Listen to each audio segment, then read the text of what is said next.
Hai, Assalamualaikum murid-murid. Bertemu lagi dalam video pembelajaran Bahasa Melayu tahun 3 bersama Cikgu Hanan. Jadi hari ini kita akan mempelajari kemahiran membaca.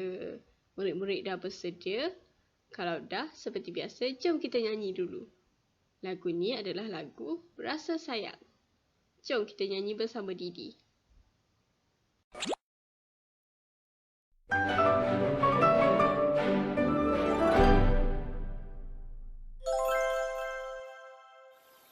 Hai, kawan-kawan nak main teka-teki sambil menyanyi tak? Nak? Jom! Hurra, hooray! Rasa sayang, hey, rasa sayang, sayang, hey, hey, lihat nona jauh, rasa sayang, sayang, hey. Didi! Hai! Bermain salji dengan riang, sampai lupa hari dah petang. Burung apa yang pandai berenang, itulah Pipi pengguna sayang. Hai semua, saya Pipi. Rasa sayang, hey, rasa sayang, sayang, hey, hey, lihat nona jauh, rasa sayang, sayang, hey. Jojo! Dirinya panjang, kakinya tinggi, juga pantas bila berlari. Haiwan apa yang paling tinggi? Tentulah zirafah bernama Teli. Hihi, sayalah Tali. Rasa sayang, hey, rasa sayang, sayang, hey, hey, lihat nona jauh, rasa sayang, sayang, hey. Nana! Pergi ke hutan membawa arang, pergi bersama-sama Pak Atan. Haiwan apa dipanggil orang? Itulah saya si orang hutan. Saya Pak Atan. Rasa sayang, hey, rasa sayang, sayang, hey, hey, lihat nona jauh, rasa sayang, sayang, hey. Hurra, hooray! Tengok kanan, tengok kiri, dunia ini banyak misteri. Mari berhibur sambil nyanyi, belajar sains bersama Didi. Yeay! Wah, seronok betul Didi dan kawan-kawan nyanyi lagu Rasa Sayang tadi kan murid-murid? Sayang?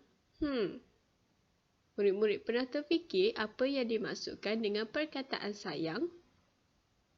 Sayang ini adalah bermaksud kita mempunyai rasa kasih terhadap seseorang ataupun mengasihi seseorang. Macam contoh, sayang kepada ibu bapa kita. Itulah yang dimaksudkan dengan rasa sayang. Jelas murid-murid? Kalau jelas, jom kita tengok tajuk pembelajaran kita pada hari ini.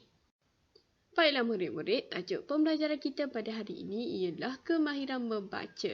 Di mana kemahiran membaca pada hari ini adalah merupakan aktiviti sambungan daripada aktiviti minggu lepas, iaitu kita membaca untuk mengenal pasti kosakata dan maksud kosakata. Jadi, untuk itu, jom kita pergi ke aktiviti yang seterusnya. Di mana aktiviti seterusnya kita akan membaca sebuah petikan yang bertajuk Mari Mengenal Buluh. Jom. Baiklah murid-murid, untuk aktiviti ini kita akan membacakan petikan tentang Mari Mengenal Buluh terlebih dahulu. Kemudian kita akan membincangkan tentang kosakata yang terdapat dalam petikan tersebut beserta maksud bagi kosakata tersebut. Jelas murid-murid? Kalau jelas, jom dengar cikgu baca petikan ni. Buluh ialah sejenis tumbuhan pelbagai guna. Tumbuhan ini biasanya tumbuh berliar di kawasan pinggir hutan. Pada masa dahulu, pokok buluh dijadikan dinding dan lantai rumah. Pokok ini juga turut dijadikan galah. Anak buluh disebut rebun. Rebun boleh dimasak sebagai sayur. Peredaran zaman turut mengubah kegunaan pokok buluh. Manusia mula mencipta alat muzik seperti angklung dan serunai. Buluh yang telah diraut nipis dijadikan hasil kraf tangan seperti bakul, tudung saji dan kipas hiasan. Bagi penduduk di negara China dan Thailand, mereka telah berjaya mencipta payung daripada buluh dan diekspor ke negara luar. Jadi, itulah dia petikan Mari Mengenal Buluh murid-murid. Jadi, kita akan ke paparan yang seterusnya untuk membincangkan tentang kosakata yang terdapat dalam petikan tersebut. Jom. Seterusnya, kita akan membincangkan 5 kosakata yang terdapat dalam petikan Mari Mengenal Buluh tadi. Di mana kita juga akan membincangkan maksud bagi setiap kosakata tersebut. Jadi, jom kita tengok satu persatu. Kosakata yang pertama ialah merlia. Merlia ini bermaksud menjadi tidak terjaga. Contohnya, seperti keadaan buluh tadi yang tumbuh merlia. Kosakata yang kedua ialah galah, di mana galah ini merujuk kepada kayu panjang yang digunakan untuk mencolok buah-buahan. Contohnya, galah yang diperbuat daripada buluh untuk mencolok buah rambutan. Kosakata yang ketiga ialah nipis. Nipis ni ialah merujuk kepada sesuatu benda ataupun keadaan yang tidak tebal. Kosakata yang keempat ialah penduduk. Apa dia penduduk ni murid-murid? Penduduk ialah orang yang menduduki sesuatu tempat atau daerah atau negeri dan sebagainya. Dan kosakata yang terakhir ialah diekspor. Murid-murid pernah dengar diekspor? Diekspor ini merujuk kepada proses penghantaran barang-barang atau perkhidmatan ke luar negeri untuk tujuan perdagangan. Itulah dia 5 kosakata yang terdapat dalam petikan tadi beserta maksudnya. Jelas murid-murid? Kalau jelas, jom kita tengok aktiviti yang terakhir. Aktiviti yang terakhir pada hari ini ialah aktiviti latihan untuk murid. Di mana untuk aktiviti ini, cikgu telah pun menyediakan sebuah petikan ringkas berkaitan rakan alam sekitar. Untuk itu, murid-murid dihendaki mencari 6 maksud bagi 6 kosakata yang terkandung di dalam petikan tersebut. Jadi, langkah pertama, jom kita baca dulu petikan ini. Barulah kita boleh cari maksud bagi kosakata yang terpilih. Jom.